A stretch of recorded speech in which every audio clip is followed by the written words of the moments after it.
அதிகாரம் 2-3 வசனங்களை பேச போகிறேன். අදවසේ මම ඔබට 1 යොහාන් පොතේ පළවෙනි පරිච්ඡේදයේ 2-3 පද කතා කරන්න යනවා. I am going to teach you 1 John chapter 1 verses 2 and 3 because last Sunday I taught you verse 1. கடந்த ஞாயிற்றுக்கிழமை முதலாவது வசனத்தை பார்த்தோம். පසුගිය සතියේ පළවෙනி පදය අපි බැලුවා. அந்த முதலாவது வசனத்திலே அது ஆதியாகமம் 1:1 போலவும் யோவான் 1:1 போலவும் இருக்கின்றது என்று காட்டினேன். ඒ පළවෙනි පදයේ තුල උප්පත්ති 1:1 තුලත් ඒ වගේම යොහාන් 1:1 තුලත් තිබෙනා වූ ඒ දේ අපි බැලුවා. I showed you the parallel comparison of this verse with Genesis 1:1 and John 1:1. Okay, where we talked about the beginning. In the beginning the word of God was there before anything was created, before even the heavens, the angels, anything was created. The word existed. The word was never created. The word existed and that word became flesh and that's Jesus. நாங்கள் பார்த்தோம் අපි බැලුවා கடந்த ஞாயிற்றுக்கிழமை பார்த்தோம் ஆதியிலே வார்த்தை இருந்ததாக. අපි පසුගිය සතියේ බැලුවා පටන් ගැනීමේදී වචනේ තිබුණා කියලා. அதாவது பரலோகம் படைக்கப்பட முன்பு, ඒ කියන්නේ ස්වර්ගයේ මවන්න කලින්, தேவதூதர்கள் படைக்கப்பட முன்பு, දේවදූතයෝ මවන්න කලින්, எதுவுமே படைக்கப்பட முன்பு කිසිම දෙයක් මවන්න කලින් வார்த்தை இருந்தது. වචනේ තිබුණා. வார்த்தை படைக்கப்படவே இல்லை. වචනේ මැවුවෙම නැහැ. வார்த்தை இருந்தது. වචනේ තිබුණා. அந்த வார்த்தை மாம்சமாகியது. ඒ වචනේ මාංශවත් වුණ එක அவர் தான் இயேசு ඒ තමයි යේසුස් වහන්සේ. என்று பார்த்தோம். ඒක එහෙම අපි බැලුවා. அடுத்தது 1 யோவான் 1:1 பார்த்தோம் திரித்துவ தேவன் இருக்கிறதை. ඒ වගේම 1 යොහාන් 1:1 අපි බැලුවා ත්‍රිත්වයේ දෙවියන් වහන්සේ තියෙනවා කියන එක. பிதா குமாரன் பரிசுத்தாவி என்ற திரித்துவம் இருக்கிறதை அந்த வசனத்திலே பார்த்தோம். පියාණන් වහන්සේ පුත්‍රයන් වහන්සේ සුද්ධාත්මයන් වහන්සේ කියන ඒ පැවැත්ම ගැන අපි මේ වචනේ තුල බැලුවා. திரித்துவம் என்ற சொல் வேதத்திலே இல்லாவிட்டாலும் திரித்துவம் என்கின்ற அந்த இறையியல் வேதம் முழுக்க இருக்கிறது. ත්‍රිත්වය කියන එක බයිබලයේ නැති වුණත් ඒ ත්‍රිත්වය පිළිබඳ ඒ සඳහන් වීම අපි බයිබලයේ සම්පූර්ණයෙන් තියනවා කියලා දේව ධර්ම කුලයක බැලුවා. ත්‍රිත්වය කියන වචනය බයිබලේ නැති වුණා. ත්‍රිත්වය කියන දේව ධර්මය බයිබලේ හැමතැනම පැහැදිලිවම තියෙනවා. And we also saw that the Trinity was present in 1 John 1:1. Even though the word Trinity doesn't exist in the Bible, the doctrine or the theology of the Trinity is abounding in Scripture. இப்போ 2-3 வசனங்களை வாசிப்போமா? දැන් අපි 2 සහ 3 වෙනි පද කියමු. இதிலே சிங்களத்திலே 2வது வசனத்தின் முதல் லைன் முதல் பாதி 3ஆம் வசனத்திலே இருக்கிறது. දැන් මේක ඇවිල්ලා මේ දෙවෙනි පරිච්ඡේදයේ තියෙන පළවෙනි කොටස අපි 3 වෙනි පදයේ පළවෙනි කොටස තමයි බලන්න වෙන්නේ. ඒ කියන්නේ දෙමළ සිංහලයේ තියෙන වෙනස් ආකාරයි. பரிச்சேதனை பதே. Okay, let's read. அந்த ஜீவன் வெளிப்பட்டது பிதாவினிடத்திலிருந்தும் எங்களுக்கு வெளிப்பட்டதுமான நித்தியமாய் இருக்கிற அந்த ஜீவனை நாங்கள் கண்டு அதை குறித்து சாட்சி கொடுத்து அதை உங்களுக்கு அறிவிக்கிறோம். நீங்களும் எங்களோட ஐக்கியம் உள்ளவர்களாகும்படி நாங்கள் கண்டும் கேட்டும் இருக்கிறதை உங்களுக்கும் அறிவிக்கிறோம். எங்களுடைய ஐக்கியம் பிதாவோடும் அவருடைய குமாரனாகிய இயேசு கிறிஸ்துவோடும் இருக்கிறது. නුඹලත් අප සමග පංගුකාරකම ලබන පිණිස අප දුටුවා වූ ඇසුවා වූ ඒ දේ නුඹලාට ප්‍රකාශ කරමු. ඒ ජීවනයේ ප්‍රකාශ කරනු ලැබිය. අපි ඒ දැක සාක්ෂි දෙමින් පියාණන් වහන්සේ සමග තිබුණා වූ අපට ප්‍රකාශ කරන ලද්දා වූ ජීවනය එනම් සදාකාල ජීවනය නුඹලාට ප්‍රකාශ කරමු. එසේ අපේ පංගුකාරකම පියාණන් වහන්සේද සෝකී පුත්‍ර යේසුස් ක්‍රිස්තුස් වහන්සේද සමගය. For the life was manifested, and we have seen it, and bear witness, and show unto you that eternal life which was with the Father, and was manifested unto us. That which we have seen and heard declare we unto you, that we also may have fellowship with us, and truly our fellowship is with the Father and with His Son Jesus Christ. இந்த இரண்டாவது வசனத்தின் முதல் line என்ன சொல்லுகிறது? துங்கனி பதியா. දැන් සිංහල බයිබලයේ අනුව 3 වෙනි පදයේ පළවෙනි කොටස මොනවද කියන්නේ? The first line of verse 2. Can you read it? And or For the life was manifested. For the life was manifested. அந்த ஜீவன் வெளிப்பட்டது. ඒ ජීවනය ප්‍රකාශ කරනු ලැබිය. நல்லா கவனிங்க. இந்த இடத்திலே 3 சொற்கள் இருக்கின்றன. මේ ස්ථානයේ වචන තුනක් තිබෙනවා. அந்த ඒ ஜீவன் ජීවනය வெளிப்பட்டது. ප්‍රකාශ කරනු ලදී. Okay? For the number 2 life was manifested. 3 words are there. That for the means that life manifested. அந்த ஜீவன் வெளிப்பட்டது. ඒ ජීවනය ප්‍රකාශ කරනු ලැබිය. அந்த ஜீவன் வெளிப்பட்டது என்று சொல்லும்போது ඒ ජීවනය ප්‍රකාශ කරනු ලැබුවා කියද්දී அதிலே கடந்த காலம் இருக்கிறது, நிகழ்காலம் இருக்கிறது, எதிர்காலம் இருக்கிறது. ඒ තුල අතීත කාලය තියෙනවා, වර්තමාන කාලය තියෙනවා, ඒ වගේම අනාගත කාලය තියෙනවා. In those 3 statements, 3 words, you would find the past, the present, and the future. அந்த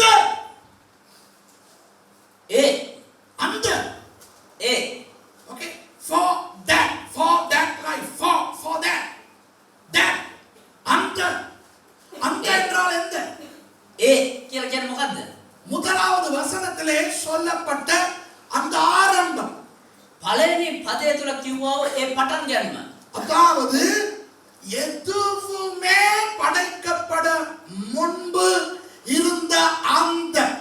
ඒ කියන්නේ කිසිවක් නිර්මාණය කරන්න ප්‍රථම තිබුණා වූ ඒ දේ.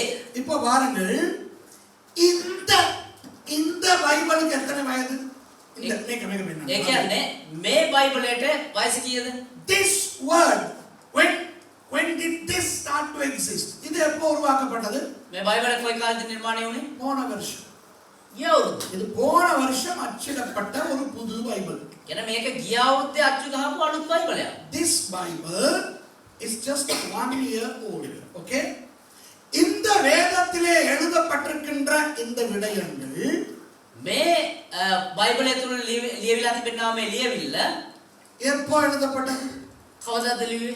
இந்த பைபிளிலே முதல் புத்தகம், அதாவது நம் கையில இருக்கும் வேதத்திலே முதலாவது எழுதப்பட்ட புத்தகம் யோபு புத்தகம். කියන්නේ අපේ අතේ තිබෙනා වූ බයිබලයේ පළවෙනි ලියන ලද පොත ඇවිල්ලා යෝබ පොත.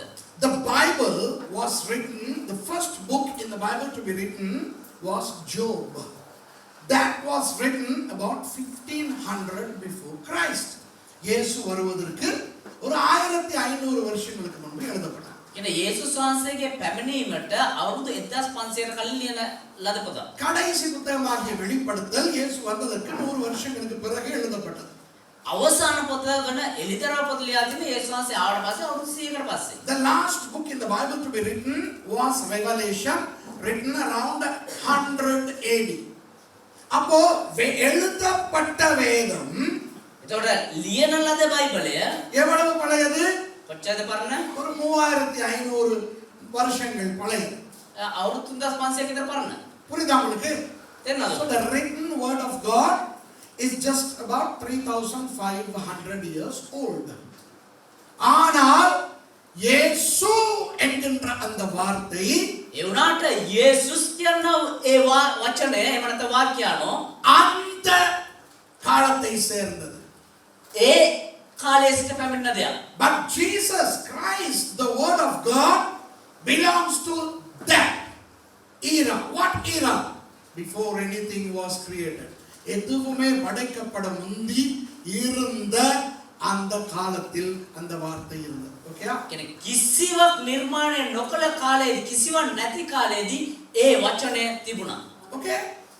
அந்த கடந்த காலத்தில் இருந்து வருகின்ற அந்த வார்த்தை ඒ කාලයේ සිට පැමිණෙනා ඒ වචනය எப்படிப்பட்ட வார்த்தையா? කොහොම වචනයක්ද කියනවා නම් ஜீவனுள்ள வார்த்தையா. ජීවනදායක වචනය. நித்திய ஜீவனுள்ள வார்த்தையா. සදාකාල ජීවනදායක වචනය. அப்போ அந்த நித்திய ஜீவன் யார் என்று தன் வாயாலே சொன்னவர் யார்? එතකොට ඒ ජීවනදායක වචනය කවුද කියලා තමුන්ගේ මුඛයෙන් ප්‍රකාශ කරාව කෙනා කවුද? That which existed before anything was created came as life. Who said, I am the life? Jesus. அப்போ ஜீவன் என்பவர் யார்? இயேசு.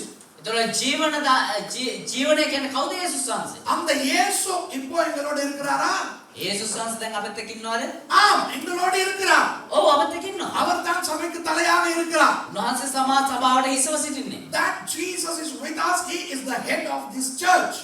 அதுதான் ஜீவன். நமக்கு நித்திய ஜீவன் கிடைத்திருக்கிறது. ඒ තමයි ජීවනය. අපිට සදාකාල ජීවනය ලැබිලා තියෙනවා. ஓகே, தேவன் தம்முடைய ஒரே பேரான குமாரனை விசுவாசிக்கிறவன் எவனோ அவன் கெட்டு போகாமல் நித்திய ஜீவனை அடையும்படிக்கு அவரை தந்தருளி இவ்வளவாய் உலகத்தில் அன்பு கூர்ந்தார். நித்திய ஜீவனை அடையும்படிக்கு அவரை தந்தருளி. வாவ். ඒ කියන්නේ සුවකී ඒකජාත පුත්‍රයන් දෙන තරමට උන්වහන්සේ මේ ලෝකයට ප්‍රේම කරා. සදාකාල ජීවනය අපිට ලැබෙන පිණිස උන්වහන්සේ පුත්‍රයා අපිට දීලා ප්‍රේම කරා. For God so loved the world, he gave his only begotten Son, so that whoever believeth in him should not perish but have everlasting life. So who is the everlasting life? Jesus, the Son of God. யார் நித்திய ஜீவன்? එතකොට කවුද සදාකාල ජීවනය? தேவ குமாரனாகிய கிறிஸ்து. දෙවියන් වහන්සේ පුත්‍රයා වන යේසුස්. நிகழ்காலம் இப்போ அவர் எங்களோடு இருக்கிறார். ඒ කියන්නේ වර්තමානයේ උන්වහන්සේ අපිත් එක්ක ඉන්නවා. ஓகேயா? அந்த ஜீவன் அன்று இருந்தது இப்போ இருக்கிறது. ඒ ජීවනය කියන්නේ එදා සිටියා වූ ඒ ජීවනය අද තිබෙනවා. அன்று இருந்த வார்த்தை එදා තිබුණා ඒ වචනය ஜீவனாய் இன்று வெளிப்பட்டது. ජීවනය ලෙස අද එළිදරව් වෙලා තියෙනවා. That word which existed before anything has come as life to us. இயேசு சொன்னார், යේසුස් වහන්සේ කිව්වා வழியும் சத்தியமும் ஜீவனும் நானே. මාර්ගයේද සත්‍යයේද ජීවනයේද මමය. Jesus said, I am the way, truth and the life. அவர் சொன்னார், උන්වහන්සේ කිව්වා உயிர்த்தெழுதலும் ஜீவனும் நானே. නැවත නැගිටීමද ජීවනයේද මමය. I am the resurrection and life, he said. Okay? அப்போ அந்த அதாவது கடந்த காலம் ඒ කියන්නේ අතීතයේ ஜீவன் நிகழ்காலம் ජීවනය ඒ කියන්නේ වර්තමාන කාලය வெளிப்பட்டது. එළිදරව් වුණා. எப்படி வெளிப்பட்டது? කොහොමද එළිදරව් වුනේ? இயேசுவாய் வெளிப்பட்டு යේසුස් වහන්සේ විදියට ප්‍රකාශ වෙලා கொலை செய்யப்பட்டது. මරණු ලැබුවා. ஆனால் அது நித்திய ஜீவன் என்றபடியினால் හැබැයි ඒ ඇවිල්ලා සදාකාල ජීවනය නිසා அந்த ஜீவன் மறுபடி உயிரோடு எழுந்தது. ஆமென். ඒ ජීවනයෙන් නැවත ජීවමානව නැගී அந்த உயிரோடு எழுந்த ஜீவன் ඒ මලකින් නැගිට්ටා ওই ජීවනය இனி ஒருபோதும் மரிக்காது. ආයේ කවදාවත් මැරෙන්නේ නැහැ. அது தொடர்ந்து எதிர்காலம் சதா காலமாக அது இருக்க போகிறது. ඒක නිරන්තරයෙන් සදා කාලය දක්වා පවතිනවා. அதுதான் தேவனாகிய இயேசு. ඒ තමා දෙවියන් වහන්සේ වන්නා වූ So යේසුස්. that life which came to earth was put to death on the cross. But because that life is eternal life, that life rose again from the dead, and that life is going to exist till eternally. There is no end. Okay? அப்போ இயேசு எப்படி இந்த மூன்றும் வித்தியாசமாய் இருக்கிறது என்ன சொல்லுகிறேன்? එතකොට කොහොමද මේ තුන් ආකාර දේ එකටත් ඒ වගේම ඒකත්වයේ තුන් ආකාරත්වයක් අන කියන දෙක කියලා දෙන්න. Let me explain how this tripartite entity exists. அந்த ඒ வார்த்தை. වචනය. Okay? அந்த என்றால் என்ன? ඒ කියන්නේ මොකද්ද? வார்த்தை. වචනය. That is the word of God. Okay? Word. ஜீவன். ජීවනය. மனிதனாய் வந்த இயேசு. මනුෂ්‍යයෙක් ලෙස ආව යේසුස් වහන්සේ. Okay? Life. Jesus the man. வெளிப்பட்டது. ප්‍රකාශ වීම. தேவனாகிய இயேசு. දෙවියන් වහන්සේ වන්නා වූ යේසුස් වහන්සේ. Manifested. The Jesus the God. அது விளங்குதா உங்களுக்கு? තේරෙනවද? அந்த ஜீவன் வெளிப்பட்டது என்ற அந்த மூன்று சொல்லுக்குள் ඒ ජීවනයේ ප්‍රකාශ වුණා වූ කියනවා ඒ වචන තුන තුල வார்த்தையாகிய இயேசு இருக்கிறார். වචනය වන්නා වූ යේසුස් වහන්සේ ඉන්නවා. மனிதனாய் வந்த இயேசு இருக்கிறார். මනුෂ්‍යයෙක් ලෙස ආව යේසුස් වහන්සේ ඉන්නවා. தேவனாகிய இயேசு இருக்கிறார். ඒ වගේම දෙවියන් වහන්සේ වන්නා වූ යේසුස් වහන්සේ. So that word, that life manifested shows Jesus as the word of God, as the man and as God. பாருங்கள் எவ்வளவு அருமையான ஒரு இறையியலை இந்த யோவான் சொல்லுகிறார். බලන්න කොච්චර දේව ධර්මානුකූලව යෝහන් මේක ප්‍රකාශ කරනවාද කියලා. Look how beautifully John draws this doctrine. ஆகவே நாம் பாக்கியவான்களா இல்லையா? ඒ නිසා අපි වාක්‍යවන්තයද නැද්ද? இந்த மூன்றுக்கும் நாம் சம்பந்தப்பட்டிருக்கிறோம். මේ කාරණා තුනටම අපි සම්බන්ධ වෙලා ඉන්නවා. We are connected to all these three, so we are blessed. வார்த்தையாகிய இயேசுவுக்கு சம்பந்தப்பட்டிருக்கிறோம். වචනේ වන්නා යේසුස් වහන්සේට සම්බන්ධ වෙලා ඉන්නවා. மனிதனாகிய இயேசு எங்களுக்காய் மரித்தபடியினால் அவருக்குள்ளாக பாவ மன்னிப்பாகிய ரட்சிப்பை பெற்றிருக்கிறோம். මනුෂ්‍යයා වන්නා යේසුස් ක්‍රිස්තුස් වහන්සේගේ මරණ නිසා අපේ පාපයට අපි සමාව ලබලා ඒ මනුෂ්‍ය යේසුස් වහන්සේට සම්බන්ධ වෙලා ඉන්නවා. தேவனாகிய இயேசுவோடு கூட சதா காலமும் இருக்க போகிறோம்.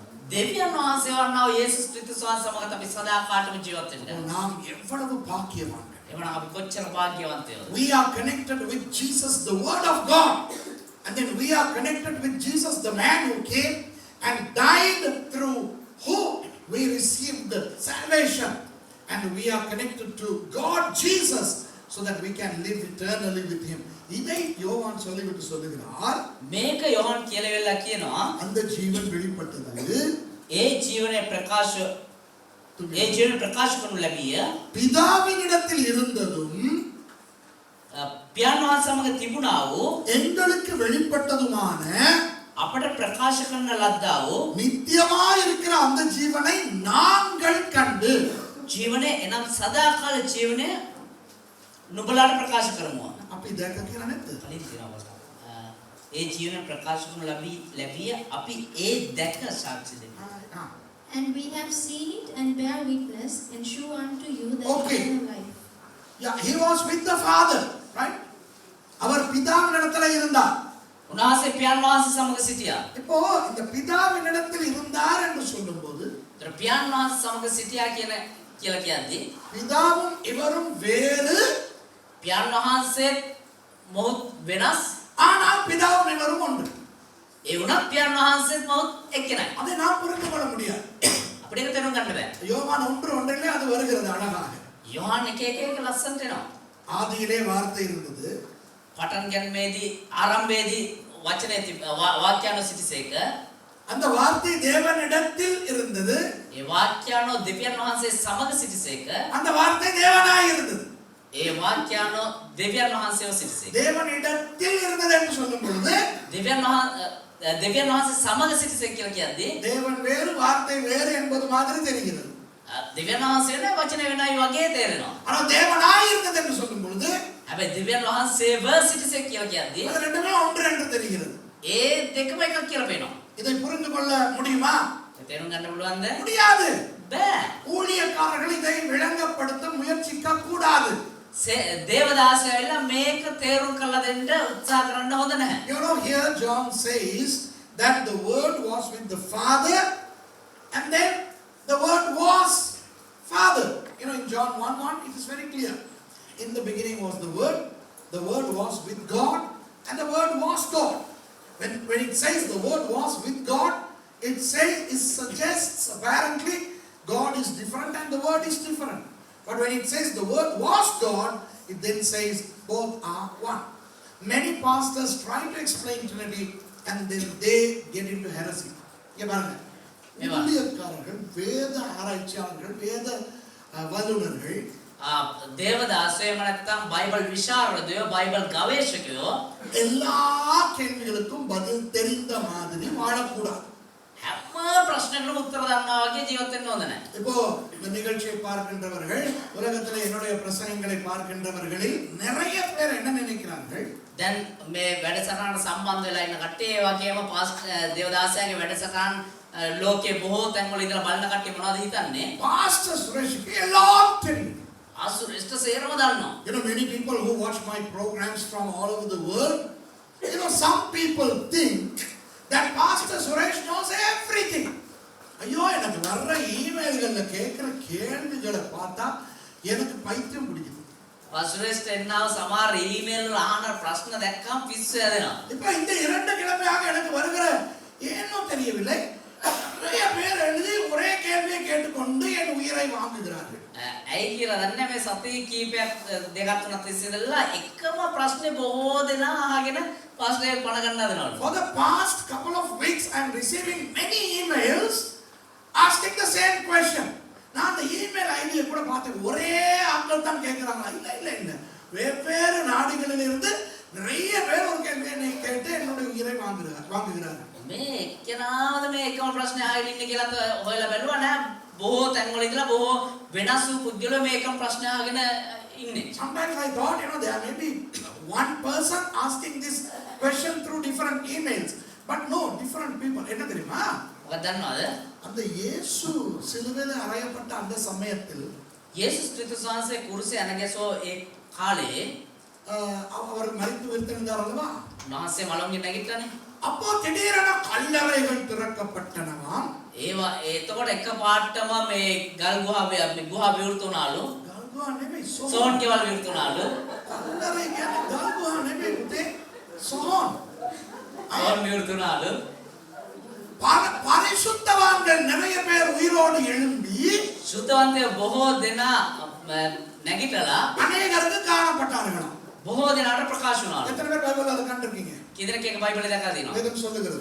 බයිබලේ කියනවා. நிறைய பரிசுத்தவான்கள் உயிரோடு எழும்பினார்களாம். බොහෝ සුද්ධවන්තයෝ පණ පිට නැගිට්ටාලු. அவர்கள் அநேகருக்கு காணப்பட்டார்கள்.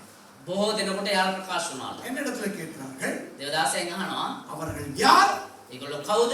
அதற்கு பிறகு அவர்களுக்கு என்ன நடந்தது? ඊට පස්සේ ඒගොල්ලන්ට මොනවද සිද්ධ වුනේ? So when Jesus was crucified, buried and he resurrected, there were many tombs that opened and many saints rose again from the dead and they were seen by people. So I am asked, who are those people and what happened to them? இப்போ உங்களோட பைபிள்ல என்ன எழுதிருக்கோ அதுதானே ஏன் பைபிள்ல எழுதிருக்கு. දැන් ඔබේ බයිබලේ මොනවද ලියලා තියෙන්නේ? ඒක තමයි දේවදාසගේ බයිබලේ ලියලා තියෙන්නේ. ஏன் பைபிள்ல மாத்திரம் දේවදාසගේ බයිබලේ විතරක් அந்த எழும்பினவங்களோட பேர் லிஸ்ட் මේ නැගිට කට්ටයන්ගේ නම් ලයිස්තුව அவர் எழுந்தார்.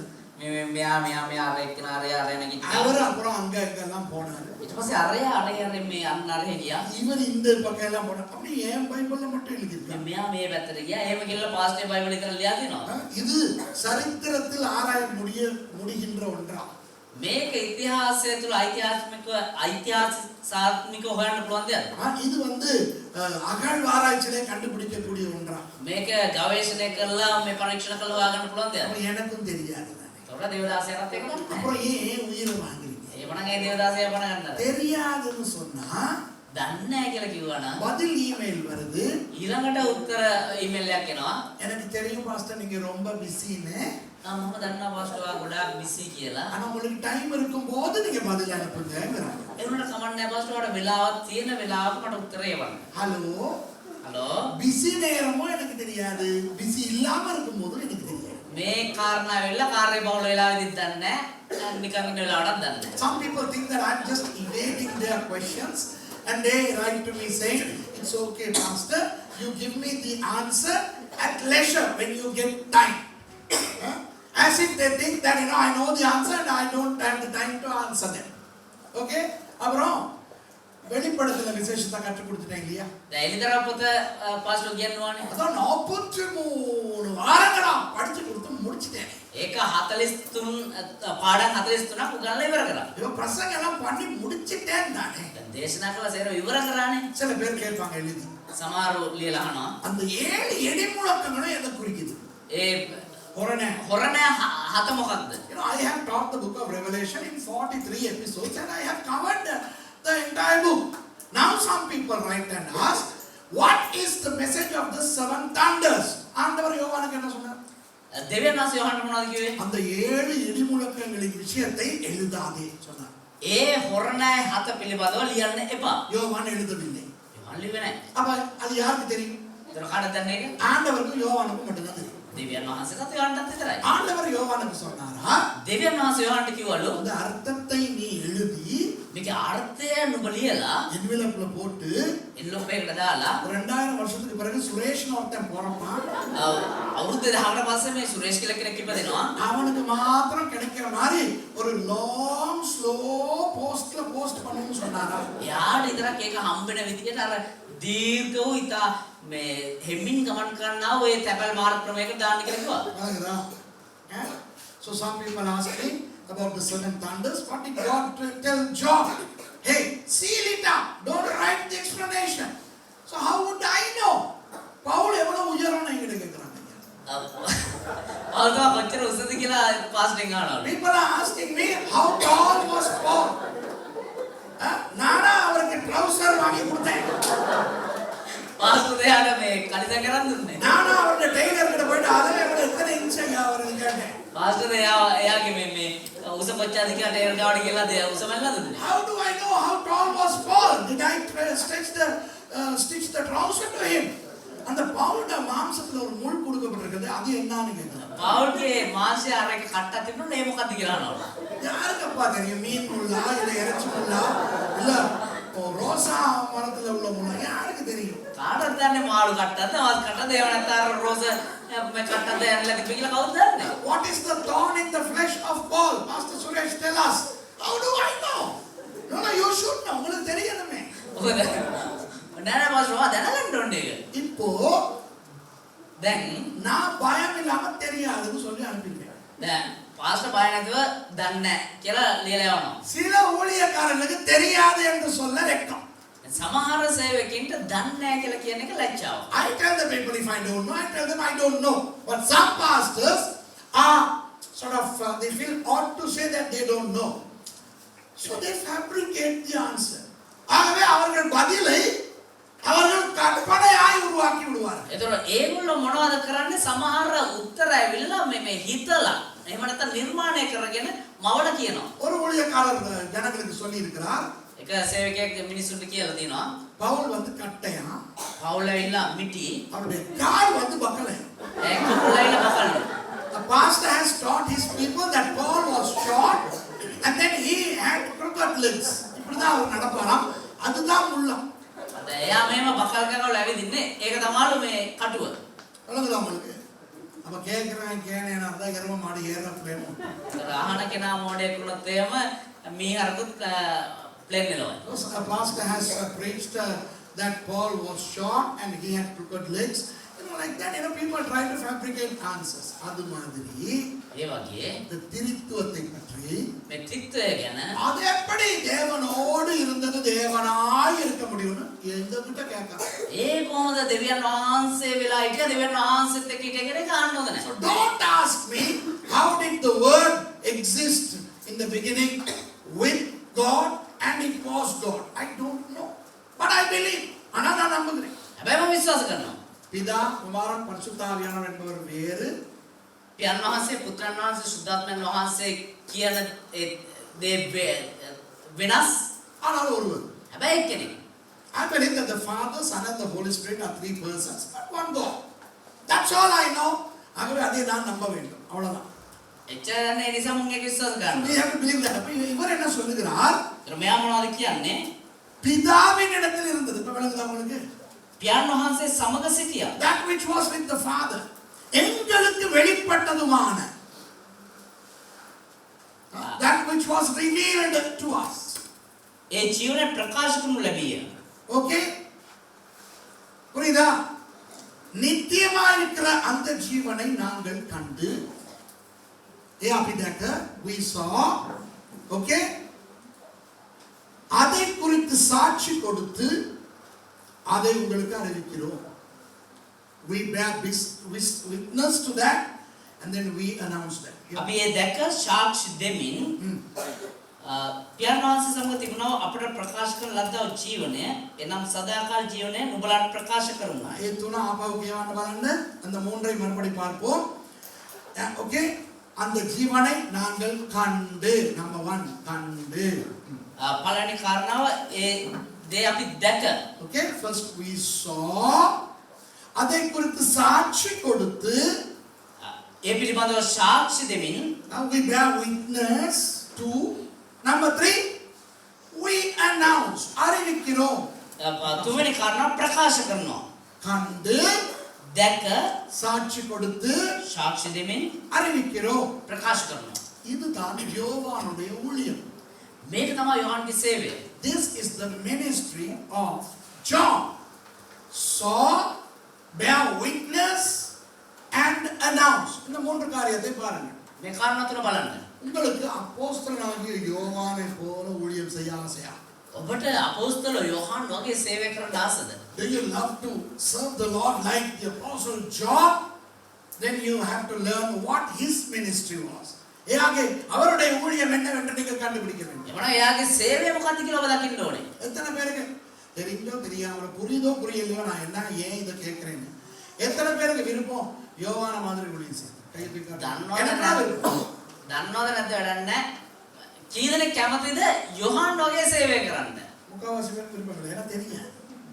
ගොඩක් අය කැමති නැහැ. ඒ කියනවනේ දන්නේ නැහැ. அங்க 2-3 கை போகுது. අර අත් දෙකක් තුනක් ඉස්සෙනවා. எனக்கு விருப்பம். දේවදාසයට කැමති. எனக்கு விருப்பம்னால எத்தனை பேருக்கு விருப்பம்? கை தூக்கி දේවදාසයට කැමති නිසා කී දෙනෙක් කැමතිද? அப்பயும் இன்னொரு 4-5 பேர் தான் கை தூக்குவாங்க. ඒත් 4-5 දෙනෙක් තමයි අසුසන්නේ. சரி சார் என்ன தெரியுமா? සමහර කොහොමද දන්නවද? நம்மளோட ஊழியத்தையே நம்ம செய்ய நேரம் இல்லை. අපේ සේවය කරගන්න අපිට ලාවන්නේ නැහැ. யோவாண்ட ஊழியம். මෙයා මේ යොහන් කි සේවය කරන්න. அந்த ஆள் என்ன பண்ணாருன்னே தெரியாது. යා මොනවද කරාද කියලා අපි දන්නවද? We don't know what our ministry is. Now Pastor Suresh is asking us to do John's ministry. ஆனா அப்போஸ்தலனாகிய யோவானுடைய ஊழியம் சூப்பர் ஊழியம். හැබැයි අපෝස්තල යොහන්ගේ සේවය ඉතා විශිෂ්ට වූ සේවයක්. அந்த ஊழியத்துக்கு 3 பகுதி உண்டு. ඒ සේවයට කොටස් තුනක් අඩංගු වුණා. The apostle John's ministry is wonderful and that ministry has 3 parts, segments in it. Okay? முதலாவது පළවෙනි කාරණාව நாங்கள் கண்டு. අපි දැක. கண்டு என்றால் என்ன? දැකලා කියන්නේ මොකද්ද? நாங்கள் நேரடியாக இயேசுவை கண்டோம். අපි කෙලින්ම යේසුස් වහන්සේව දැක්කා. அப்போ நம்முடைய ஊழியத்திலே முதல் பகுதி என்னவா இருக்க வேண்டும்? ඒතර අපේ සේවයේ පළවෙනි කොටස මොකද්ද වෙන්න ඕනේ? நாம் காண வேண்டும். අපි දකින්න ඕනේ. The first part of John's ministry is that we saw him. We saw. Okay? Right. இப்போ யார் இயேசு? ඒතර කවුද යේසුස් වහන්සේ? வெளிப்பட்ட வார்த்தை. அப்படியா ஐயா? කියන්නේ එළිදරව් වුණා වූ ප්‍රකාශ වුණා වූ වචනය. அப்போ வெளிப்பட்ட வார்த்தையை காணுவது என்றால் என்ன? ඒතර ප්‍රකාශ වුණා වූ වචනය දකින්න කියන්නේ මොකද්ද? அந்த வார்த்தையோடு ஒரு ஒரு ஐக்கியத்தை ஏற்படுத்திக் கொள்வது. ඒ වචනය එක්ක එක සම්බන්ධතාවක් එකමුතුකමක් ඇති කරගෙන. Jesus is the word of God. So to see Jesus is to have an acquaintance with the word of God. யோவானுக்கும் இயேசுவுக்கும் இருந்த உறவு என்ன? යොහන්ටත් යේසුස් වහන්සේටත් තිබුණා වූ සම්බන්ධතාවය මොකද්ද? இயேசுவுக்கு யோவான் சீஷன். යේසුස් වහන්සේට යොහන් ඇවිල්ලා ගෝලයා. What is the relationship with John and Jesus? John was the disciple of Jesus. Hello நல்லா கவனிங்க, எல்லாரும் கவனிங்க. හොඳට අවධානය දෙන්න. ஒரு ரகசியத்தை சொல்லி கொடுக்க போறேன். ඒක රහසක් කියලා දෙන්න යන්න. ஓகே? யோவான் இயேசுவின் சீஷன். යොහන් ඇවිල්ලා යේසුස් වහන්සේගේ ගෝලයා. John was a disciple of Jesus. Okay? இப்போ நீங்கள் யாருக்காவது சீஷரா? දැන් ඔබ කාට හරි මේ ගෝලයෙක්ද? சில பேர் சொல்லுவாங்க සමහරව කියනවා பாஸ்டர் சுரேஷுக்கு சீஷன். මම පාස් සුරේෂ්ට ගෝලයෙක්. இல்ல இன்னொரு ஒரு ஊழியக்காரனை சொல்லி அவருக்கு சீஷன். එහෙම නැත්නම් තව කවුරු හරි සේවකයෙක්ගේ නමක් කියලා මම එයාට සේවකයෙක් ගෝලයෙක්. அது நல்லதா சரியில்லையா? ඒක හොඳයිද හොඳ නැද්ද? நல்லது. හොඳයි. Some people say I am a disciple of Suresh. Some people would say I am a disciple of that minister, this minister. Is it good or bad? It's good. ஆனால் ඒ වුණත් நம் கையிலே இயேசுவானவர் வார்த்தையாக இருக்கிறாரா இல்லையா? අපේ අතේ යේසුස් ක්‍රිස්තුස් වහන්සේ වාක්‍යයන්ව ඉන්නවද නැද්ද? அப்போ தேவனுடைய வார்த்தை என்றால் எது? ඒතර දිව්‍යන් වහන්සේගේ වචනය කියන්නේ මොකද්ද? இயேசு. යේසුස්. இயேசு வெளிப்பட்டது தான் இந்த வார்த்தை. ஆமாவா இல்லையா? යේසුස් වහන්සේ ප්‍රකාශ වීම තමයි මේ වචනය කියන්නේ. So the word became flesh and that's Jesus and Jesus revealed is the word of God. அப்போ ஒவ்வொரு கிறிஸ்தவனும் இந்த வார்த்தைக்கு சீஷனாய் மாற வேண்டும். ඒතර හැම කිතුණුවෙක්ම මේ වචනයට ගෝලයක් විදියට මාරු වෙන්න ඕනේ. Every Christian therefore should become a disciple to the word of God. வார்த்தைக்கு நாம் சீஷர்களாய் மாற வேண்டும். புரியுதா? වචනයට අපි ගෝලයක් විදියට මාරු වෙන්න ඕනේ. இப்போ ஒரு குருநாதருக்கு சீஷனாய் இருப்பது என்றால் යම් එක ගුරුවරයෙකුට අපි ගෝලයක් කියලා ඉන්නවා என்ன නම් செய்ய வேண்டும்? මොනවද කරන්න ඕනේ? அவர் என்ன சொல்லுகிறார் என்று கேட்க வேண்டும். එයා මොනවද කියන්නේ කියලා අහන්න ඕනේ. அவருக்கு கீழ்ப்படிய வேண்டும். එයාට කීකරු වෙන්න ඕනේ. To be a disciple of a disciplee, one should understand his master and then obey. அப்போ தேவ வார்த்தைக்கு சீஷர்கள் எப்படி இருப்பார்கள்? ඒතර දෙවියන් වහන්සේගේ වචනයට මේ ගෝලය කොහොමද ඉන්නේ? இந்த வார்த்தையை புரிந்து கொள்ளுகிறவர்களாக இருப்பார்கள். මේ වචනේ තේරුම් ගන්න ආය විදිහට ඉන්න ඕනේ. அந்த வார்த்தையை கீழ்ப்படுகிறவர்களாக இருப்பார்கள். ඒ වචනයට කීකරු වෙන ආය විදිහට ඉන්න ඕනේ. அப்போ ரெண்டு விஷயம் இருக்கிறது வார்த்தைக்கு சீஷனாக இருப்பது என்றால். ඒතර වචනයට ගෝලයක් වෙනකොට කාරණා දෙකක් තියෙනවා. வார்த்தையை படிக்க வேண்டும், වචනේ ඉගෙන ගන්න ඕනේ. வார்த்தைக்கு கீழ்ப்படிய வேண்டும். புரியுதா உங்களுக்கு? වචනයට කීකරු වෙන්න ඕනේ. තේරෙනවද ඔබට? So if we are to be disciples of the word of God, we need to study the word of God and obey the word of God. அப்போ இன்றைக்கு நிறைய பேர் எதற்கு கீழ்ப்படுகிறார்கள்? ඒතර අද දවස වෙනකොට බොහෝ දෙනා මොනවටද කීකරු වෙන්නේ? பாரம்பரியங்களுக்கு, පරම්පරාවෙන් ආව දේවල් වලට. சடங்காச்சாரங்களுக்கு, එහෙම නැත්නම් සංස්කෘතිය, එහෙම නැත්නම් කලා මේ සංස්කෘතිය තුල ඉන්නව දේවල් பழக்க வழக்கங்களுக்கு, එහෙම නැත්නම් ගති පැවතුම් පුරුදු සිරිත් විරිත් වලට வார்த்தையை விட அதிகமாக அவற்றுக்கு கீழ்ப்படுகிறார்கள். වචනයට වඩා ඒ දේවල් වලට කීකරු වෙනවා. Many people obey traditions to obey traditions more than they obey the word of God. But a true disciple of the word of God will learn the word of God and obey the word of God. தேவனுடைய வார்த்தைக்கு உண்மையான சீஷன் දෙවියන් වහන්සේගේ වචනයට සැබෑ වූ ගෝලයා வார்த்தையை படிக்க வேண்டும், වචනේ ඉගෙන ගන්න ඕනේ, வார்த்தைக்கு கீழ்ப்படிய வேண்டும். වචනයට කීකරු වෙන්න ඕනේ. புரியுதா உங்களுக்கு? තේරෙනවද ඔබට? அப்போ கிறிஸ்தவன் உண்மையான சீஷனாய் யாருக்கு இருக்க வேண்டும்? එතකොට කිතුනේ කැවිලා සැබෑ වූ ගෝලෙක් විදිහට කාටද ඉන්න ඕනේ? சும்மா பாஸ்டர்மாருக்கு சீஷனா இருந்தால் போதாது. නිකන් පාස්ටර්ස්ලාට විතරක් ගෝලෙක් වුණාට මදි. It is not enough for us to be a disciple of a pastor. We got to be a disciple of the word. வார்த்தைக்கு சீஷர்களாய் இருக்க வேண்டும். වචනයට ගෝලෙක් වෙලා ඉන්න ඕනේ. வார்த்தைக்கு சீஷர்களாய் இருந்தால் වචනයට ගෝලෙක් වෙලා හිටියානම් வார்த்தையாகிய இயேசுவுக்கு நாம் சீஷர்களாய் இருக்கலாம். වාක්‍යන වන්නා වූ යේසුස් ක්‍රිස්තුස් වහන්සේට අපි ගෝලෙක් වෙලා ඉන්නේ. If we are disciples of the word of God, then we are disciples of Jesus, the word of God. புரியுதா உங்களுக்கு? තේරෙනවද ඔබට? அப்ப இவர் என்ன சொல்லுகிறார்? ඒතර මෙයා මොනවද කියන්නේ? கண்டு. දැක. இரண்டாவது දෙවෙනි කාරණාව சாட்சி கொடுத்து. සාක්ෂි දෙමින්. bear witness. சாட்சி கொடுத்து என்றால் என்ன? සාක්ෂි දුන්නා කියලා කියන්නේ මොකද්ද? நாம் அவருக்கு சீஷர்களாய் இருப்பது மற்றவர்களுக்கு தெரியப்படுத்துகிறோம். අපි උන්වහන්සේට ගෝලයෝ වෙලා ඉන්න එක අනිත් අයට දකින්න තියෙනවා. We show others that we are disciples of Jesus. புரியுதா உங்களுக்கு? யோவானை ஜனங்கள் பார்க்கும் பொழுது යොහන්ව මිනිස්සු දකිද්දී அவர்களுக்கு தெரிந்தது ඔවුන් දැක්ක, ඔවුන්ට තේරුණා, ඔවුන්ට පෙනුණා இவர்கள் இயேசுவுக்கு சீஷர்கள் என்று. මෙයාලා යේසුස් වහන්සේට ගෝලයෝ කියලා. ஏன்?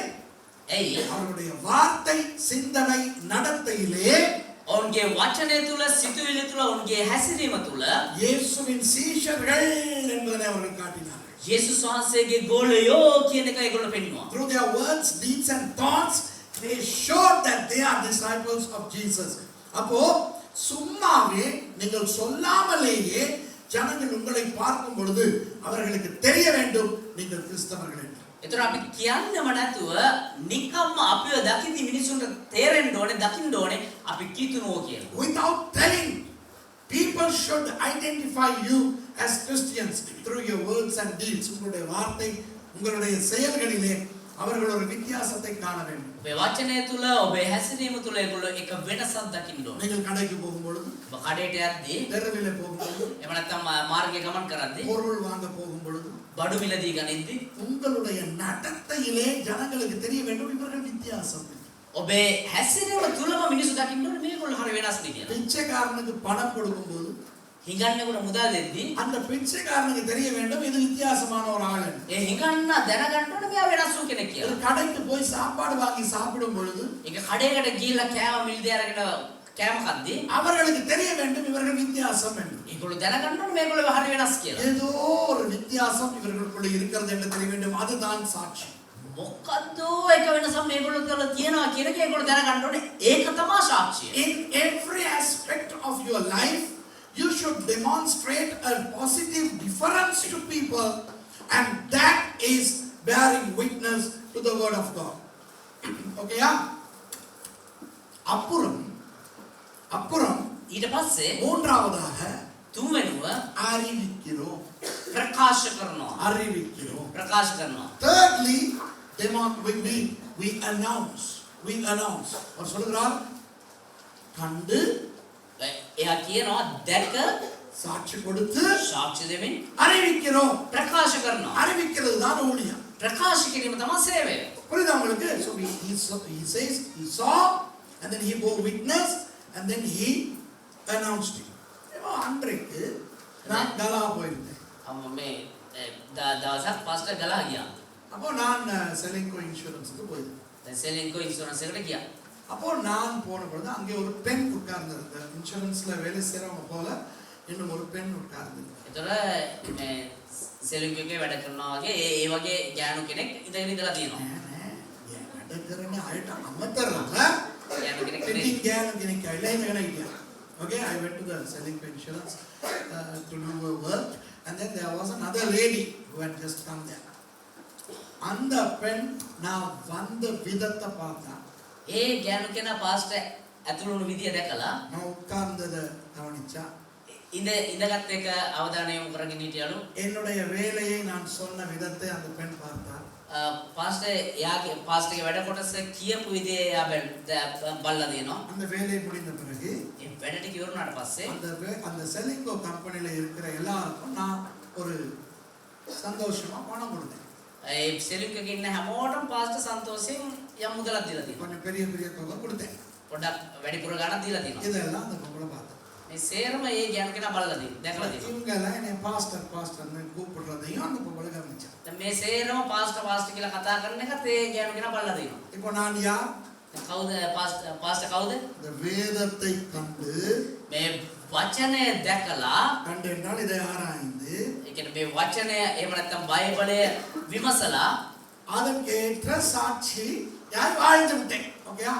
ඒකට අදාළව ඒකට අනුකූලව සාක්ෂිමත්ව ජීවත් වුණා. So that woman saw me go in there and talk to these girls who are working and I wanted some work to be done and all these things were done and finally I even gave some financial gifts to those people who are working in that institution and then so the woman who never knew me, she saw a difference in me. அந்த பெண்ணுக்கு என்ன தெரியாது. ඒ කාන්තාවට දේවදාසයව දන්නේ නැහැ.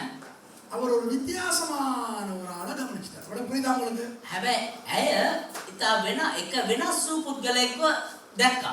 அந்த பேச்சில் நடத்தையில் ஒரு வித்தியாசத்தை கண்டவர். ඒ කතා කරන ආකාරය හැසිරීම තුළ එක වෙනසක් දැක්කා. එනකට கேட்டாங்க ரொம்ப பயபக்தியா? හරි බයෙන් භක්තියෙන් ළඟට ඇවිල්ලා අහලා තිනවා. ළඟට ආවෙනවා නම් කියන්නේ දේවලියක්. අර ඒතර අයෙන්නවා. ආලෙන්ද கேட்டாங்க. ගුරුවරයා අහලා තිනවා. நீங்க எங்க ஃபாதரா இருக்கீங்கன்னு கேட்டாங்க. ඔයා කොහෙද ෆාදර් කෙනෙක් විදිහට ඉන්නේ කියලා. Where are you serving as a father? நான் சொன்னேன் நான் ஃபாதர் கிடையாது. நான் பாஸ்டர். ඊට පස්සේ පාස්ටර් කියනවා මම ෆාදර් නෙමෙයි පාස්ටර් කියලා. So I told her I am not a father, I am a pastor. இப்போ வெளியே போனா அங்க இருந்து பார்க்க தெரியும் என்னுடைய church அப்படினு சொன்னேன். If you walk out you can see our church. එළියට ගියා නම් ඔයාට දකින්න පුළුවන් අපේ සභාව කියලා කියලා දෙනවා. அப்ப நான் கேட்டேன் the fatherக்கும் pastorக்கும் வித்தியாசம் என்னன்னு தெரியுமான்னு கேட்டேன். ඊට පස්සේ පාස්ටර් අහලා තියෙනවා මේ ෆාදර් කියන එකටත් පාස්ටර් කියන එකටත් වෙනස මොකක්ද කියලා. தெரியாது. දන්නේ නැහැ කියලා කියලා. அவ்வளவுதான். එච්චරයි. ஆதாம் ஏவாள ஆண்டவர் படைச்சதுல இருந்து ආදම් මේව දෙවියන් වහන්සේ මැව් එකේ ඉඳලා மனுஷன் பாவம் செஞ்சதுல இருந்து මනුෂ්‍යයා පාපයට අටන එකේ ඉඳලා அப்புறம் இயேசு மனிதனா வந்ததுல இருந்து ඊට පස්සේ යේසුස් වහන්සේ මිනිහෙක් විදිහට ආපු එකේ ඉඳලා அவ்வளவு சுவிசேஷத்தையும் அந்த பொம்பளைக்கு சொல்ற மாதிரி அங்க இருக்கிற எல்லாருக்கும் அறிவிச்சிட்டேன். ඒ කාන්තාවට කියනවා වගේ හැමෝටම මේක පාරක්. So I asked her, do you know the difference between a father and a pastor? She said no. Then I quite friendly, in a friendly manner, I started explaining everything from Genesis all the way to Jesus. என்னன்னா මොකද්ද කියනවා නම් எனக்கு தேவை அறிவிக்கிறது. දේවදාසට අවශ්‍ය ප්‍රකාශ කරන්න. இப்ப சும்மா நான் ஒரு செலிங்கோ உள்ளது போய் දැන් නිකම්ම වාස් එක පාට මේ සෙලින්ග් එකට ගිහිල්ලා நான் ஒரு பாஸ்டர் මම එක පාස්ටර් කෙනෙක් நான் இயேசுவை பற்றி சொல்ல போகிறேன். මම යේසුස් වහන්සේ ගැන කියන්න යනවා. அவனாவது கேட்பானா? කවුරු හරි අහයිද? If I walk into a shop and if I tell them, hey, I want to speak about Jesus, will they want to hear? No. This is John's technique. இதுதான் யோவானின் சூட்சுமம். මේක තමයි යොහන්ගේ උපක්‍රමය. நாங்கள் கண்டு අපිව දැකලා நாங்க காண்றோம் முதல்ல வார்த்தை. ඉස්සරවම අපි වචනය දකින්න ඕනේ. அது எங்களுக்குள்ள கிரியை செய்கிறது. ඒක අපි තුල ක්‍රියාවට නැගිද්දී வெளியாட்கள் பார்ப்பார்கள். එළිය කට්ටිය දකිනවා. அவர்களுக்கு என்ன ஏது என்று தெரியாது. ඒගොල්ලන්ට මොකද්ද මේ කියලා දන්නේ නැහැ. நீங்க வித்தியாசமா இருக்கிறீங்களே. වෙනස් වූ කෙනෙක් நான் ஒரு ඉඳිනවා. வித்தியாசமான ஆட்களே. අරමුණ හරි වෙනස්නේ. நீங்க அந்த சாட்சி கொடுத்து கொண்டே இருப்பீங்க உங்களுடைய செயல்ல. அவங்களா வந்து மாற்றம் வரைக்கும். ඔබ ඔබේ හැසිරීම තුලම ඔබේ සාක්ෂිය ප්‍රකාශ කරගෙන ඉන්න ඕනේ. ඒගොල්ලෝම ඇවිල්ලා මාට්ටු වෙනකම්. அவங்களா கேட்பாங்க தானே. ඒගොල්ලෝම ඇවිල්ලා අහනවා නේද? ஏன் நீங்க வித்தியாசமா இருக்கிறீங்க?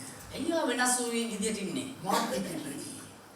මාට්ටු වුණා. ஆறு சொல்ல வேண்டியதுதான் சுவிசேஷம். ඊට පස්සේ සුභාරංචි දේශනා කරනවා දී. So we have to learn the scripture, be a disciple of the scripture, and then when we appropriate the scripture in our lives, it will bear witness, and then we can finally announce. இன்றைக்கு கிறிஸ்தவர்கள் தவறான சுவிசேஷ ஊழியத்தை எப்படி அறிவிக்கிறார்கள் தெரியுமா? අද වෙද්දි කිතුනෝ වැරදි වූ සුභාරංචි කොහොමද ප්‍රකාශ කරන්නේ? அறிவிக்கிறார்கள்.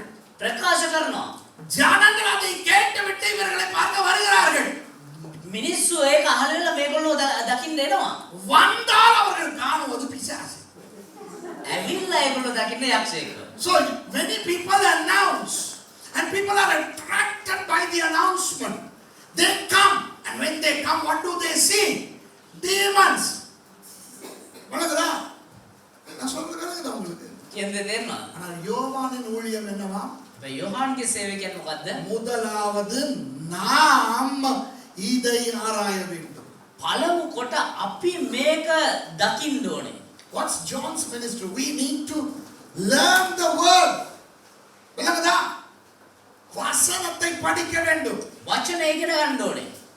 வசனத்தை இன்னும் ஆராய்ந்து படித்துக் கொண்டிருக்கிறேன். දේවදාසයා තව වචන විමසා හොයා බලා ඉගෙනගෙන ඉන්නේ. இது ஒரு சமுத்திரம். මේක එක සාගරයක්. இந்த சமுத்திரத்தில் எனக்கு தெரிந்தது ஒரு கையளவு அளவுதான். මේ සාගරය තුල එක අත්ලක ප්‍රමාණයක් තමයි දන්නේ. This is an ocean of information, and what I know about the Bible is just a handful. இன்னும் நான் கற்க வேண்டியது ஏராளமாக இருக்குது. තවත් අපි ඉගෙන ගන්න ඕන දේවල් බොහෝ විශාල ප්‍රමාණයක් நாம் තියෙනවා. அனைவரும் வேதத்தை கற்க வேண்டும். අපි හැමෝම වචනේ අල්ල ගන්න ඕනේ. We need ඉගෙන to ගන්න. learn the word, and then when we appropriate the word, that will bear witness. நாம் வசனத்துக்கு கீழ்ப்படியும் பொழுது அதுவாக நமக்குள்ளே ஒரு சாட்சியை ஏற்படுத்தி இருக்கும். අපි වචනයට කීකරු වෙද්දී ඒකම එක සාක්ෂියක් විදියට ප්‍රකාශ වෙනවා. அது ரெண்டும் ஒழுங்காக நடந்த பிறகு ඒ දෙකම හරියට සිද්ධ වුණාට පස්සේ அறிவிக்கலாம். ප්‍රකාශ කරයි. Then we can announce.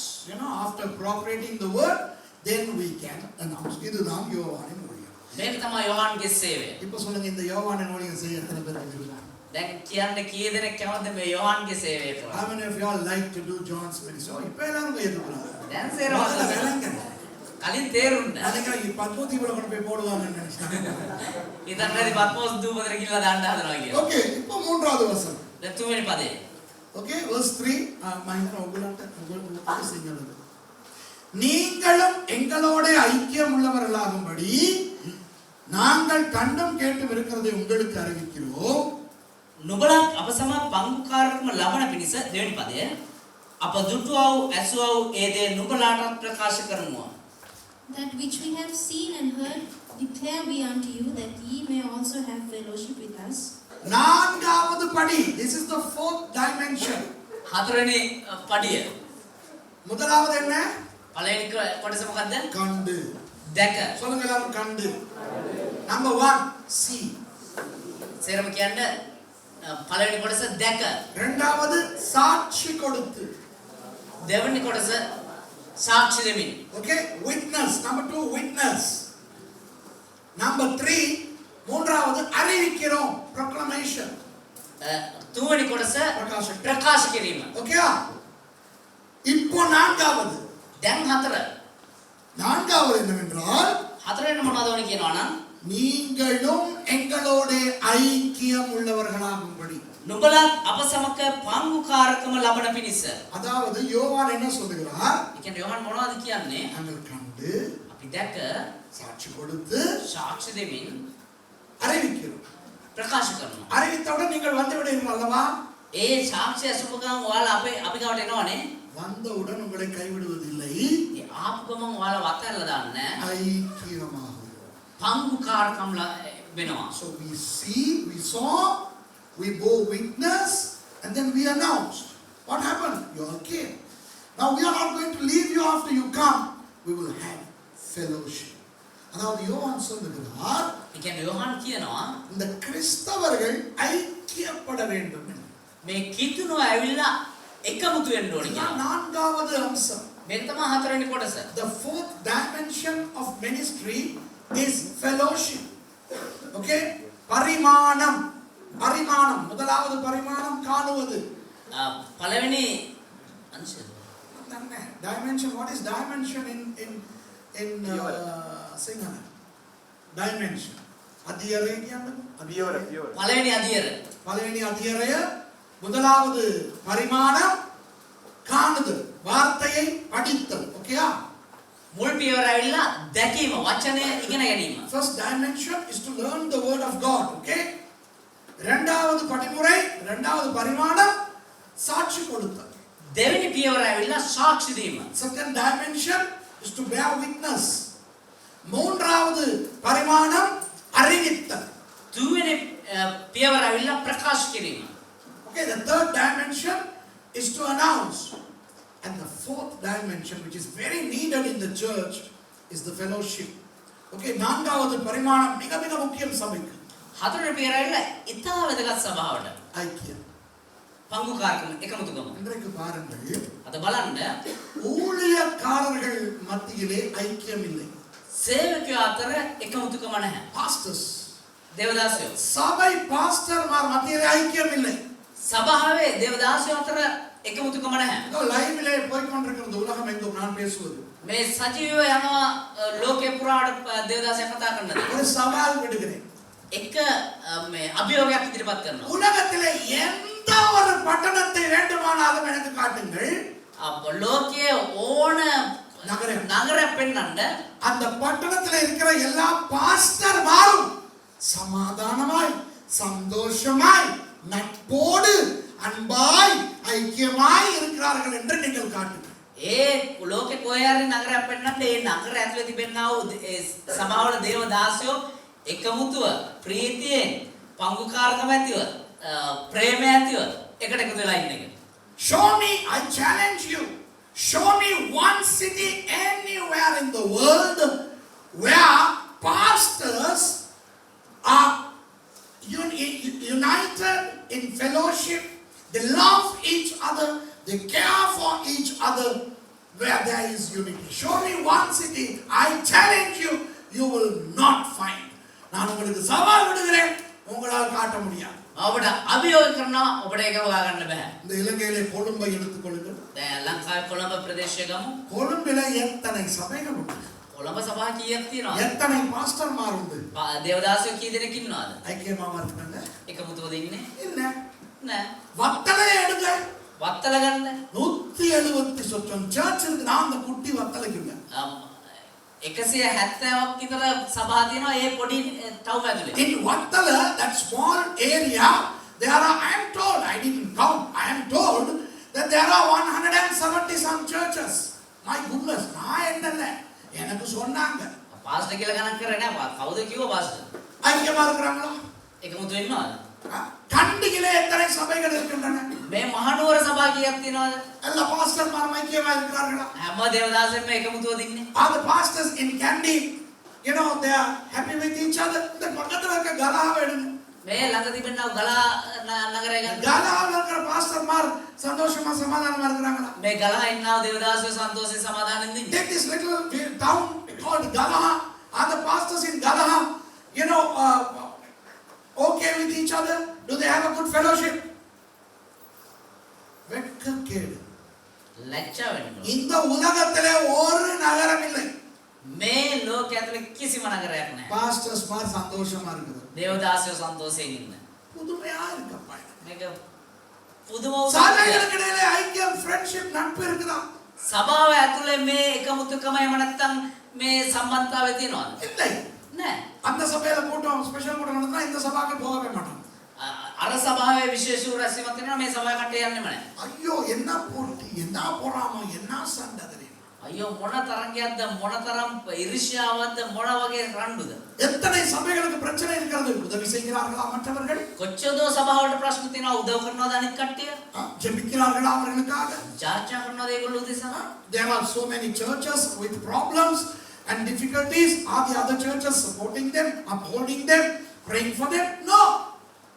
இந்த ஐக்கியமின்மைக்கு நல்ல காரணம் வேறு காட்டிக் கொள்வார்கள். මේ එකමුතුකම නැති එක ගැන කාරණා නම් ගොඩක් වෙන්නයි. People show enough reasons for this unitedlessness. Okay?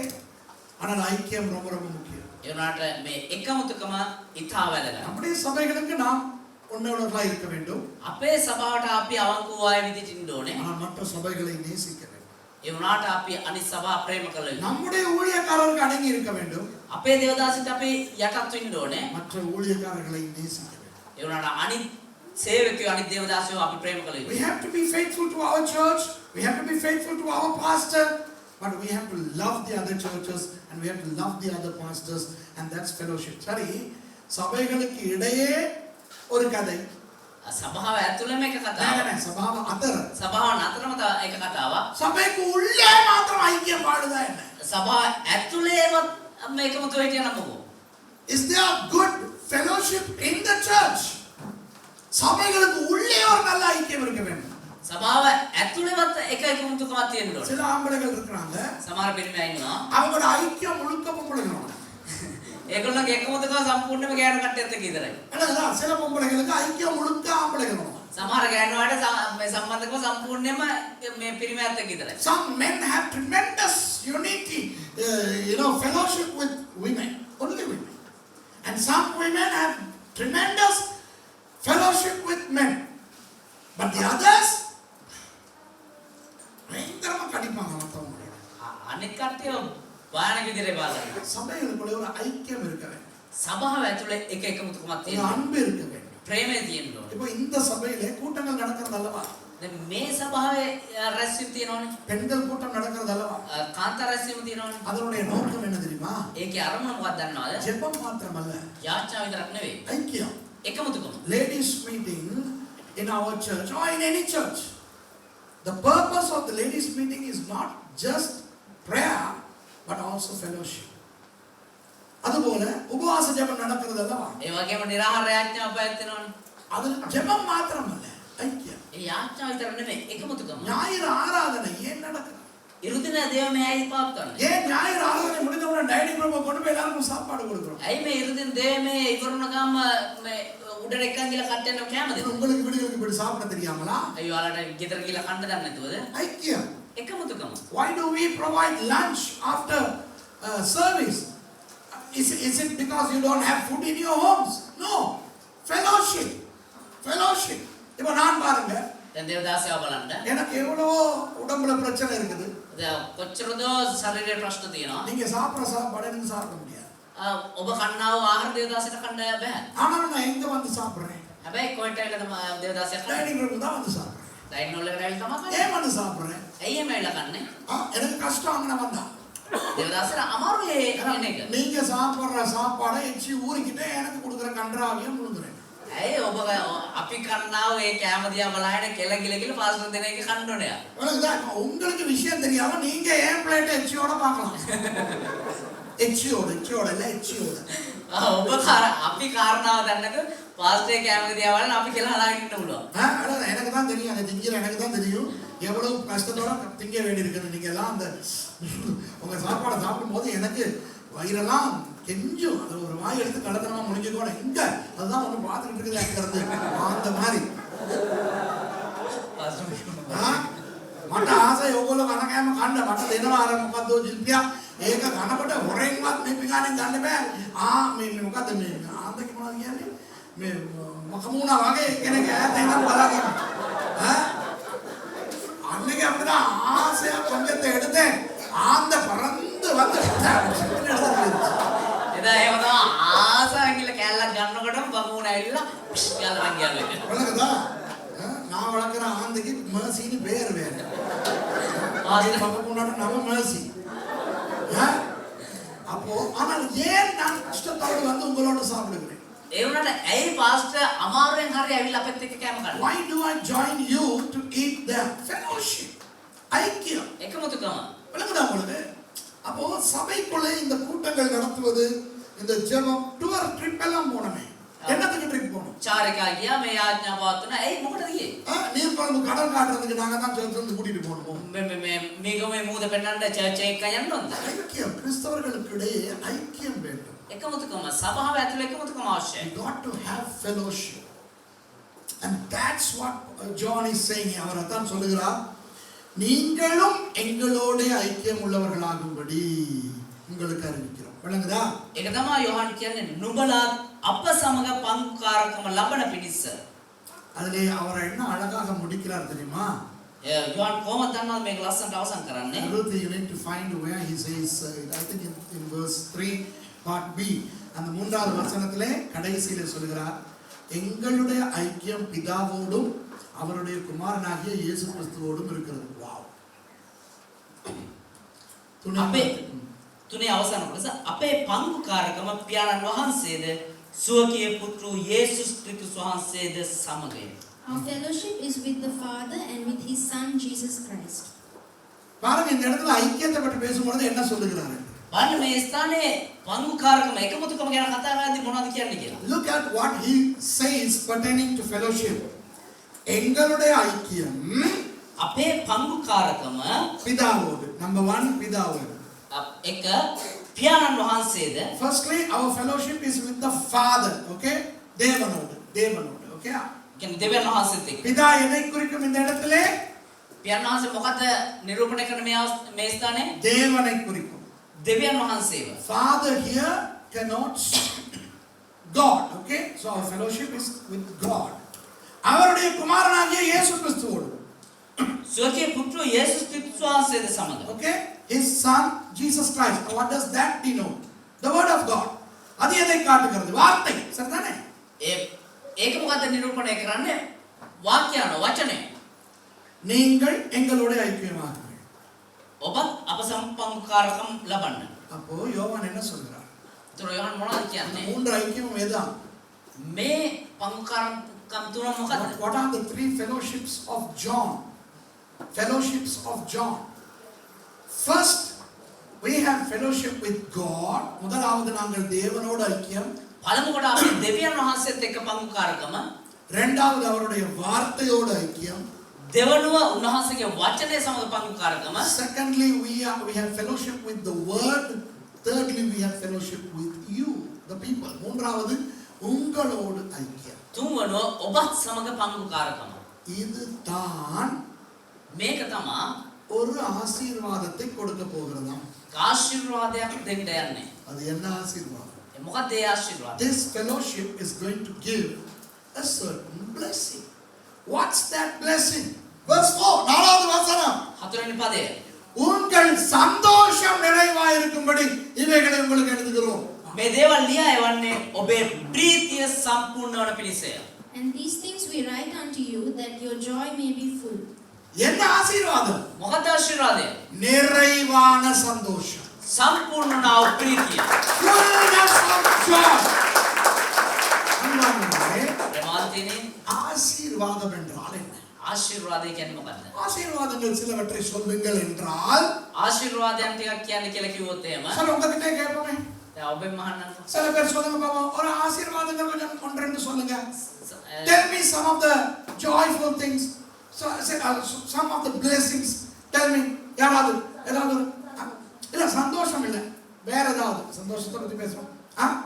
சுகம், உடம்பு சுகம் ஒரு ஆசீர்வாதமா இல்லையா? ශරීර සුවය එක ආශිර්වාදයක්ද නැද්ද? Health, isn't that a blessing? ஏன் மருந்து எடுக்கிறோம்? ඇයි බෙහෙත් ගන්නෙ? ஏன் ஹாஸ்பிடல் கணக்குக்கு அலைகிறோம்?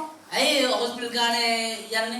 ஏன் சுகமளிக்கும் ஆராதனைகளுக்கு கலந்து கொள்றோம்? ඇයි සුවමය වලට සම්බන්ධ වෙන්නේ? சுகம் என்பது ஒரு ஆசீர்வாதம். සුවය කියන එක එක ආශිර්වාදයක්. சுகம் ஞாபகம் வச்சுக்கிறீங்க, ஓகேயா? සුවය මතක තියාගන්න. So why do we go to the doctor? Why do we take medicines? Why do we go to healing services to be healed? Why? Healing is a blessing. Remember, healing is a blessing. இன்னொரு ஆசீர்வாதம் சொல்லுங்க. තව එක ආශිර්වාදයක් කියන්න. நீங்களே சொன்னா போதுமா? இன்னும் யாராவது சொல்லுங்க. இவங்க புருஷன் வந்ததோட பெரிய கேம் கேக்குறாங்க. எல்லாரும் பதில் சொல்லிக்கிறாங்க. ஓகே. வேற என்னது? அவரு தாச்சல என்ன? ආර්ථික ආශිර්වාද. ஆர்த்திக சல்லி பணம். සල්ලි. பணம் ஒரு ஆசீர்வாதமா இல்லையா? සල්ලි එක ආශිර්වාදද නැද්ද? பணம் ஒரு கெட்டதே அல்ல. මුදල් කියන්නේ නරක දෙයක් නෙමෙයි. Money is not evil at all. வேதம் என்ன சொல்லுகிறது? බයිබලේ මොනවද කියන්නේ? பண ஆசை எல்லா தீமைக்கும் வேறாயிருக்கு. முதல் ஆஷா சிலமும் වැරදි වලට මූලවති වෙනවා.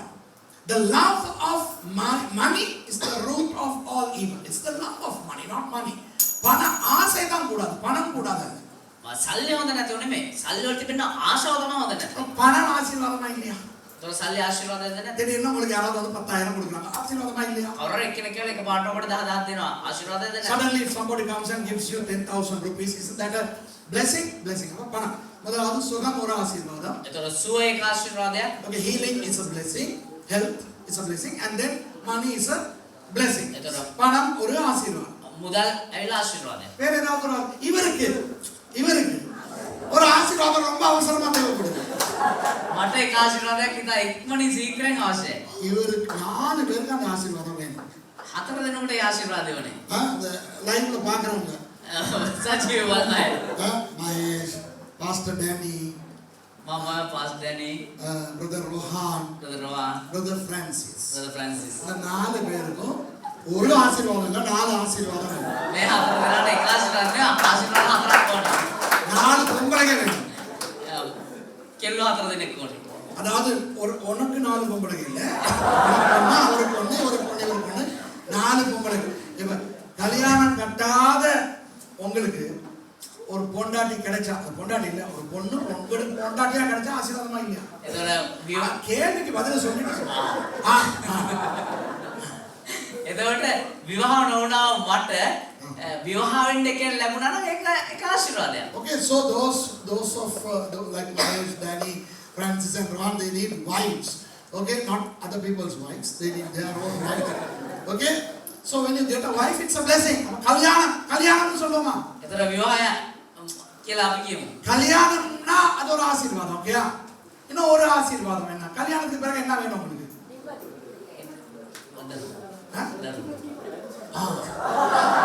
பன்மையில சொல்றாரு, பிள்ளைகள் போச்சு, கட்டுறவன் எங்க இருக்கிறாளோ தெரியல, தெரிஞ்சுக்கோ. இவர் கட்டினதுல இருந்து உள்ள பெக்கிறதுல தான் பிஸியா இருக்கு. பைபிள் அப்படிதான் சொல்லுது. பைபிள் என்ன சொல்லுது? බයිබලේ මොනවද කියන්නේ?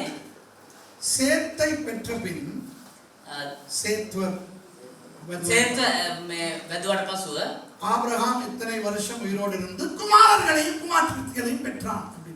ආබ්‍රහම් කොච්චරදෝ කාලයක් ආදම් කොච්චරදෝ කාලයක් ජීවත් වෙලා පුත්‍ර දුවරු දුටුවා කියලා කියනවා. அவங்களோட வேலையே உள்ள வைக்கிறது. එයාගේ වැඩේම දරුවෝ බිහි කරන එක. அது அதிகாரத்துல பாத்தீங்கன்னா எல்லாரையும் அப்படி இருக்கும். இந்த குமாரனை பெற்றதுக்கு பிறகு இத்தனை வருஷம் உயிரோடு இருந்து குமாரர்களையும் குமாரத்திகளையும் பெற்றான். சோ மகேஷ் மாத்திரம் என்ன விதி விலக்கு. சோ அடுத்தது குழந்தை ஒரு ஆசீர்வாதம். ஆமாவா இல்லையா? එතකොට ඊළඟ එක දරුවෝ ආශිර්වාදද නැද්ද? children are a blessing. Okay, இப்ப 4 விஷயம் பார்த்தோம். இன்னும் நிறைய இருக்கு. දැන් කාරණා 4ක් බැලුවා තව බොහෝ තියෙනවා. வீடு ஒரு ஆசீர்வாதம், නිවාස එක ආශිර්වාදයක්, car ஒரு ஆசீர்வாதம், කාර් එකක් ආශිර්වාදයක්, house is a blessing, car is a blessing, job is a blessing, தொழில் ஒரு ஆசீர்வாதம். රැකියාව එක ආශිර්වාදයක්, ஓகே, ஒரு நல்ல டிவி உங்களுக்கு வாங்கி கொடுத்தாங்கன்னா அது ஒரு ஆசீர்வாதம். ලොකු ටීවී එකක් අඳිනවා ඒක හොඳ ආශිර්වාදයක්. Somebody buys you a big LED TV, that's a blessing. Okay, நல்ல ரெஸ்டாரண்ட்டுக்கு கொண்டு போய் உங்களுக்கு சாப்பாடு கொடுத்தா ஆசீர்வாதம். හොඳ රෙස්ටොරන්ට් එකකට අරන් ගිහලා කෑම දෙනවා ඒක ලොකු ආශිර්වාදයක්. If you are taken to a beautiful restaurant, then that's a blessing. So there are so many blessings. Okay, நிறைய ஆசீர்வாதங்கள் இருக்கு. මේ වගේ බොහෝ ආශිර්වාද තියෙනවා. இந்த அவ்வளவு ஆசீர்வாதங்களின் மூலம் என்ன வருது, என்ன வர்றதுக்காக இதெல்லாம் நீங்க எடுத்துக்கிறீங்க? මේ හැම ආශිර්වාදයක් කන්නකොටගෙන මොනවද දෙන්නේ? ඒ මොන දේ ලබා ගන්නද අපි මේ හැම ආශිර්වාදයක්ම What ලබන්නේ? is the outcome of all these blessings? சுகமா இருந்தா என்ன வருது? සුවය තිබුණාම මොනවද දෙන්නේ? සන්තෝෂය. If you are healthy, you are happy. பணம் கிடைச்சா என்ன நடக்குது? මුදල් ලැබුණා නම් මොනවද හම්බෙන්නේ? சந்தோஷம் வருது. සන්තෝෂයෙන් If you receive money, you are happy. கல்யாணம் கட்டினா என்ன கிடைக்குது? විවාහ වුණා නම් මොනවද ලැබෙන්නේ? சந்தோஷம் நினைக்க வருது සන්තෝෂ වෙනවා. அப்படின்னு நினைக்கிறாங்க. හිතනවා. Okay? So when you get married, you are happy. You want to marry because you want to be happy. Okay? You want children because you want to be happy. உங்களுக்கு பிள்ளைகள் வேணும் என்னதுக்காக? சந்தோஷத்துக்காக. ඔබට දරුවෝ ඕනේ මොනවටද? සන්තෝෂය උදෙසා. வீடு கிடைச்சா කෙවල් ලැබුණා නම් சந்தோஷம். සන්තෝෂයි. தொழில் கிடைச்சா රැකියාව ලැබුණා නම් சந்தோஷம். සන්තෝෂයි. கார் கிடைச்சா කාර්යය ලැබුණා නම් சந்தோஷம். සන්තෝෂයි. ரெஸ்டாரண்ட்டுக்கு கூட்டிட்டு போனா රෙස්ටෝරන්ට් එකට එක්කන් ගියා නම් சந்தோஷம். සන්තෝෂයි. ஆகவே எல்லா ஆசீர்வாதங்களும் எதற்காக? එතකොට හැම ආශිර්වාදයක්ම මොකක් උදෙසාද? சந்தோஷத்துக்காக. සන්තෝෂය උදෙසා. So all these blessings are for happiness or joy. Okay? But John is saying, யோவான் என்ன சொல்கிறார்? එතකොට යොහන් මොනවද කියන්නේ? அதெல்லாம் குறைவான சந்தோஷம். ඒ සේරම මේ அடுவை අඩුවෙන් ලැබෙන சந்தோஷம். நிறைவான சந்தோஷம் வேண்டுமா? සම්පූර්ණ වූ ප්‍රීතිය අවශ්‍යද? ආශිර්වාදය අවශ්‍යද? If you want the fullness of joy, you need these three things. இந்த மூன்று காரியங்கள் உங்களுக்கு இருக்க வேண்டும். සම්පූර්ණ වූ සන්තෝෂය අවශ්‍ය නම් මේ කාරණා තුන ඔබට තිබෙන්න. தேவனோடு ஐக்கியம். දෙවියන් වහන්සේත් එක්ක පංගුකාරකම. Fellowship with God. வார்த்தையோடு ஐக்கியம். වාක්‍යයන් එක්ක පංගුකාරකම. Fellowship with the word. மற்ற கிறிஸ்தவர்களோடு ஐக்கியம். අනිත් කිතුරුවන් සමග පංගුකාරකම. Fellowship with Christians. If you have good fellowship with the Father, God, and a good fellowship with the Word of God, and good fellowship with other Christians, then your joy is complete. ஆண்டவரோடு ஐக்கியமும் දෙවියන් වහන්සේත් එක්ක පංගුකාරකම. அவருடைய வார்த்தையோடு ஐக்கியமும் උන්වහන්සේගේ වචනයත් එක්ක පංගුකාරකම. மற்ற கிறிஸ்தவர்களோடு ஐக்கியமும் உங்களுக்கு இருந்தால் අනිත් කිතුරුවන් සමග පංගුකාරකමත් ඔබට තිබුණා නම් உங்களுடைய சந்தோஷம் நிறைவாகும். ඔබේ ප්‍රීතිය සම්පූර්ණයි. ஓகேயா? හරිද? எத்தனை பேர் சொல்றீங்க கர்த்தர் உங்களை பேசினார் அப்படின்னு? කී දෙනෙක් කියනවාද දෙවියන් වහන්සේ ඔබත් සමග කතා அதை කරන්නේ? கேட்க வாழ்க்கையை மாற்றிக்கொள்வோம். ඒ වචන විදිහට අපේ ජීවිතය වෙනස් කරගන්න. அதுதான் தேவன் மேல் வெறித்தனமான அன்பை ஏற்படுத்திக் கொள்வோம். අපි දෙවියන් වහන්සේ මත භයානක විදිහට ප්‍රේමය තමයි. Let's cultivate an immense love to God. கர்த்தருடைய வார்த்தையை குறித்த ஒரு பயங்கரமான வெறித்தனமான அன்பை உருவாக்கிக் கொள்வோம். දෙවියන් වහන්සේගේ වචනය පිළිබඳව ඉතා පෙරේත වූ ආදරයක් අපේ ඇති කරගන්න. Let's develop a crazy craving for the word of God. அதுபோல மற்ற கிறிஸ்தவர்களை மதித்து நேசிக்க பழகிக்கொள்வோம். ඒ වගේම අනිත් කිතුරුවන්ට ගරු කරමින් ප්‍රේම කරන්නත් පුරුදු වෙනවා. அவர்கள் எந்த சபைக்கு போகிறவர்களா இருந்தாலும் பரவாயில்லை. ඒගොල්ලෝ මොන සභාවට යන අය වුණත් අපිට It කමන්නේ. doesn't matter what church they go to, but as long as they are Christians, love them and have a good fellowship with them. Okay?